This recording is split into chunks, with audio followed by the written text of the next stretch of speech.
Pandemi COVID-19 mengharuskan kegiatan pembelajaran dilakukan secara online dari rumah. Oleh karena itu, saya akan membuat satu pengembangan IT yang dapat dimanfaatkan, yaitu adalah aplikasi media PowerPoint. Baiklah, di sini saya akan menjelaskan materi yang berjudul siklus air. Definisinya yaitu siklus atau daur merupakan suatu perputaran atau lingkaran suatu hal yang terjadi secara terus-menerus dan berkesinambungan. Siklus hidrologi atau siklus air adalah perputaran air dengan perubahan berbagai bentuk dan kembali pada bentuk awalnya. Selanjutnya, macam-macam siklus air. Yang pertama itu ada siklus pendek atau siklus kecil. Yang kedua, siklus sedang, dan yang ketiga, siklus panjang atau siklus besar. Selanjutnya, saya akan menjelaskan proses terjadinya siklus air. Nah, proses terjadinya siklus air ini yang pertama adanya evaporasi. Apakah evaporasi itu? Evaporasi proses di mana air yang ada di laut, rawa, sungai, dan lainnya menguap karena adanya pemanasan dari sinar matahari. Nah, yang kedua adanya transpirasi. Transpirasi ini merupakan proses serupa dengan evaporasi.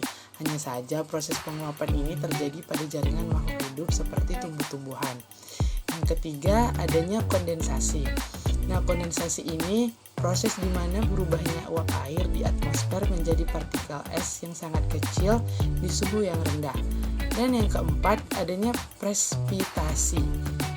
Presipitasi ini ketika terlalu banyak air yang terkondensasi, maka tetesan air di awan akan menjadi besar dan berat untuk menahan di udara sehingga jatuh sebagai hujan salju atau hujan es. Selanjutnya, kegunaan atau manfaat siklus air. Yang pertama itu ada WOSH biosfer. Biosfer merupakan tempat hidup makhluk hidup tumbuhan, hewan, termasuk manusia. Biosfer terdiri dari litosfer, hidrosfer, dan atmosfer. Yang kedua, ada water move position.